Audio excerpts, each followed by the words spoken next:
The first subsidy is gone. Since May 29, the inauguration day of the President Bola Ahmed Tinubu, the President declared in his address, on the inauguration day, that fuel subsidy is totally gone. Now, many Nigerians, especially the obedient, have been expecting the take of the presidential candidate of the Labour Party, Peter Obi, on this same issue of subsidy removal, forgetting that Obi has once spoke his mind to the Nigerians about fuel subsidy removal during the People's Town Hall, which was organized by one of the Nigerian television before the 2023 presidential election. Sir, our question has to do with the issue of removal of fuel subsidy.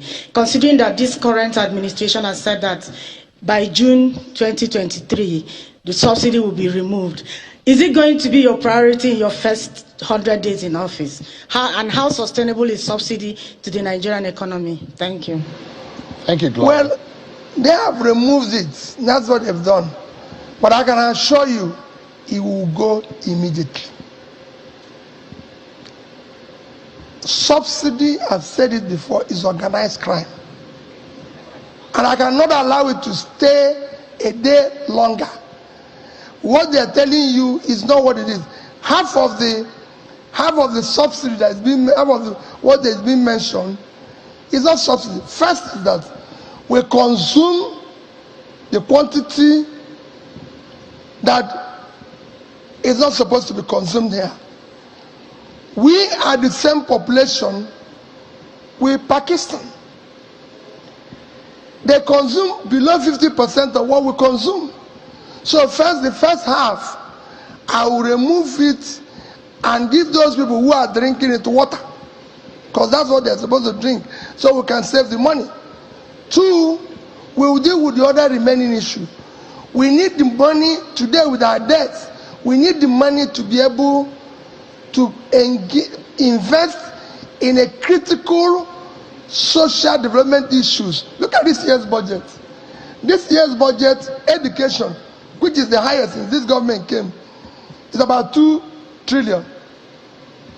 Health, which is the highest since this government came, is about 1.5 trillion. Then infrastructure, which is road and everything, is about 1 trillion. So these three critical development areas is receiving 4.5 trillion. Subsidy is 3.6 trillion. Six. No, half year. Okay. Half year, 3.6. So every full year is about 7 trillion. Which country will invest more in subsidy than education and health and even roads? It doesn't make sense. This is the annual budget of education is 2 trillion. Annual budget of health is 1.5. Road infrastructure 1, and subsidy half year is 3.6. It will go immediately. Yesterday, Obi spoke about the fuel subsidy removal again, and this actually came shortly after the Presidential Tribunal Court section, which was held in Abuja, that fuel subsidy is organized crime and it must be removed. Now, to ascertain his take, let's watch Obi's interview. Right from the time I was a member of Jonathan's economic management team, I have consistently maintained that we need to remove subsidy, because for me it's organized crime. People were just stealing the resources of the country, and that crime has to stop. And I showed my own position in empirical data to show that the amount of fuel we consume is totally far ahead what we are supposed to consume. I showed it in data, comparing with countries like Pakistan, and it's very clear. So I maintained about its removal. And throughout my campaign, go and read my manifesto, I maintained about its removal. If you have a toothache and you go to a dentist, there's a difference between removing your tooth by applying anesthesia, which will alleviate your pain, and just pulling it out. The difference is that I believe it should be removed with conditions, and that condition has to be applied.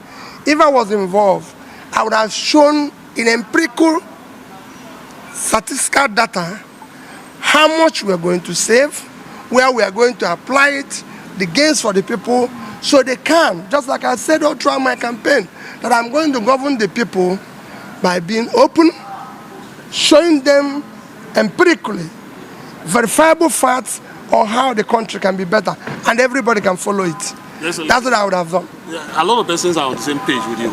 Agree that the subsidy should be removed. Yeah. But the impact that it's having on the masses especially is the reason why a lot of persons are in support or supposedly in support of protest. So what are those conditions? That's why I said I would have, go and read my data.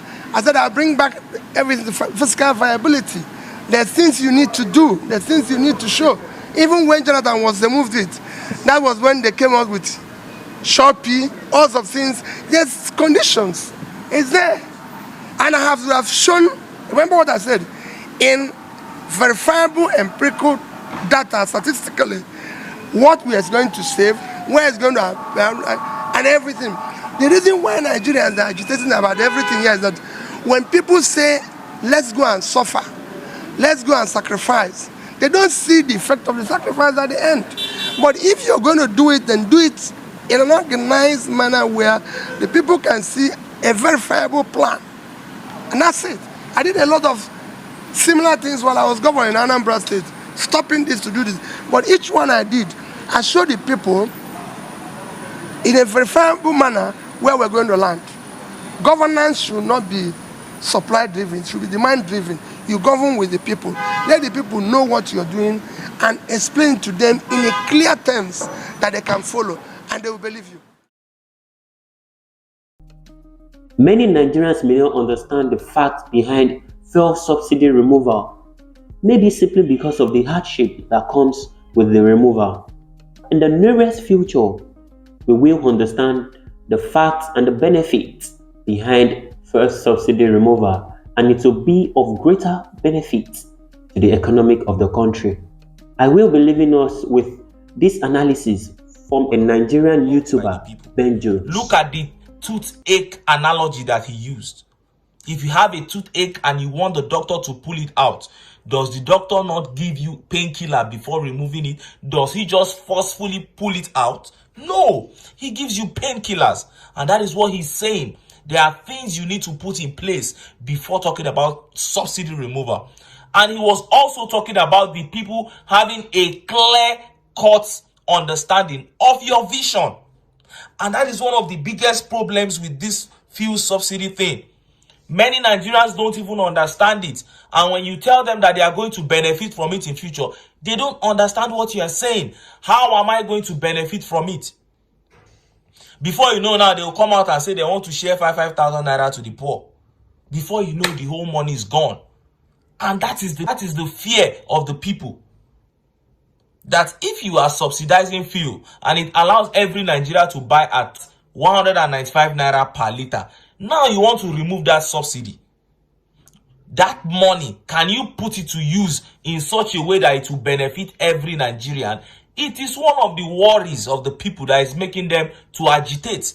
And that is what PO is saying, that you should allay those worries by giving them empirical, clear-cut proof that the regime after subsidy will be better than the subsidy regime.